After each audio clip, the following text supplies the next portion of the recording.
Urbanization. It reads, during this time period, the U.S. began to urbanize very, very quickly. What's urbanization? If we look at the root word, we know it's urban. Urban means city. Urbanization means the rapid growth of city populations.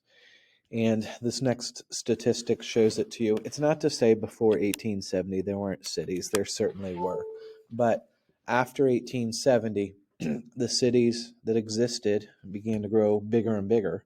And also places, including Kansas City, that weren't cities became cities. So 1870, about a quarter of all Americans live in cities.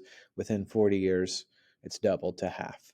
And that's a pretty significant increase over the course of 40 years.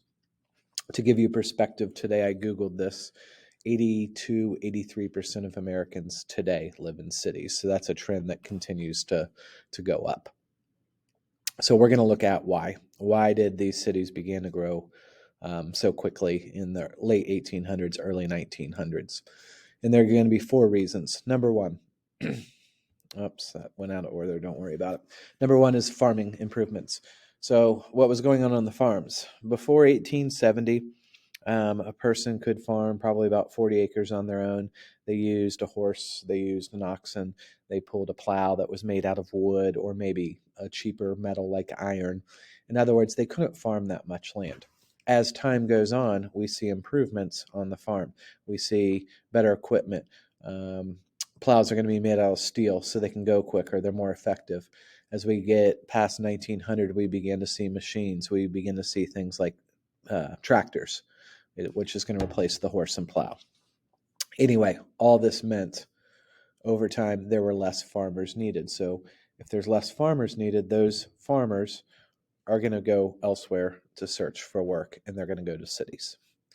Number two, and we've talked about this, immigrants and jobs. Immigrants were coming to the cities from Europe, from Asia, from Mexico for jobs. Jobs in the form of factories. Hopefully you're starting to see some connections between what we talked about last unit. So that's number two. Number three, and I'll show you a couple slides about this, is our growing railroad network. As we've talked about before, railroads are expanding across the country, and they're going further and further west. Those railroads can now bring natural resources back to the cities where the factories are located, so we can have more factories, which causes more jobs, which causes more people to want to move there. So you'll see this on the map. So this is 1860. There's only a couple railroads that are west of the Mississippi River. 10 years later, the thing you probably notice the most is this one's been built, the Transcontinental Railroad. But notice in here and here, it's going to start getting thicker with railroads. You can really see it with 1880. We now have more transcontinental railroads. It's getting even thicker. By the year 1890, there's railroads just so concentrated, especially over kind of the Midwest, East Coast. So all the natural resources that are out in the West can now be put on trains, be brought back to places like Chicago where the factories are to produce goods. Kansas City kind of falls into this story. In 1860, Kansas City wasn't even really a city. It was 4,000 people. It was more kind of like a rural farming community. There wasn't much going on here. But by 1890, within 30 years, we're to 130,000 people. The industry that caused Kansas City to grow so much, we've talked about, the cattle drives.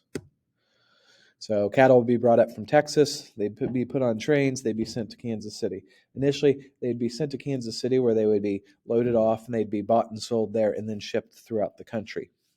Later, once we get the refrigerated railroad car, they're going to start building slaughterhouses in Kansas City. And the meat would be shipped out from there.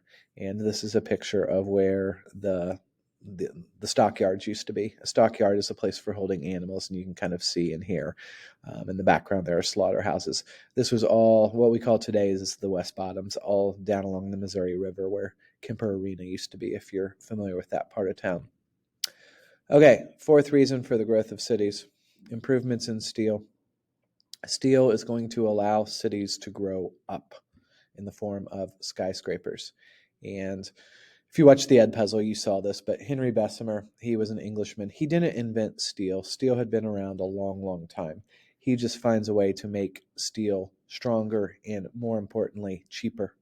And it's going to replace iron and other materials. Before this, most buildings were made out of iron or brick or stone, and these materials aren't very strong compared to steel, so most buildings were never over 6 to 7 stories tall.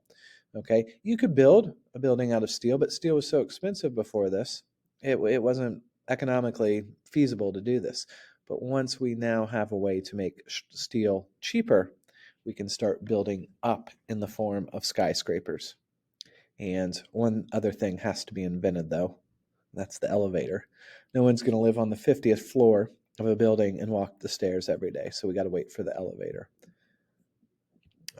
Skip that for a second. All right, so here's some famous pictures. This is probably the most famous. These are men. They called them roughnecks, if I recall, and these were the guys that built the skyscrapers. And this is obviously a staged photograph, but it's pretty famous. But the point remains, these men were building these skyscrapers 800, 900, 1,000 feet, and there was no safety equipment back then. There's the photographer that took these pictures. Again, some of these are posed. This is New York City because in the background I can see Central Park. But the workers were literally hundreds and hundreds and hundreds of feet. You can see it well in this picture. This guy's working, but he doesn't have rope. He doesn't have harness, nothing like that. Another staged one. There's the photographer. It looks like he might be roped in there, maybe. But they're putting this on.